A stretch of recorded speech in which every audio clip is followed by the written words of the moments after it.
Сондықтан әрқашанда жастарымызды қолдаймыз. Білім деген өте маңызды нәрсе. Абайша айтқанда толық адам деген бұл не? Бұл ең алдымен білімді адам, ойы ұшқыр, сергек адам, білімге деген ұмтылысын білдіретін адам. Білімге келгенде қанағат болмау керек. Күн сайын білім алу керек. Сондықтан баршаңызға сәттілік тілеймін.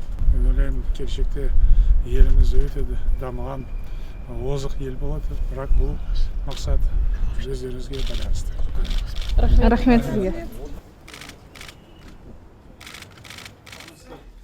Мына жерде тұрасыздар ма? Иә. Жағдай қалай мына жерде? 4 адам тұрады. Мен кезімде студент болдым. Оған кезде Москвада осындай жатақханада тұрдым. Бір комната 4 адам. Солардың ішінде бір вьетнамец, бір поляк болды. Мен тағы бір орыс жігіт болған. Былай жағдай жалпы жаман емес пе? Жаман емес, жақсы, бізге бәрі ұнап жатыр.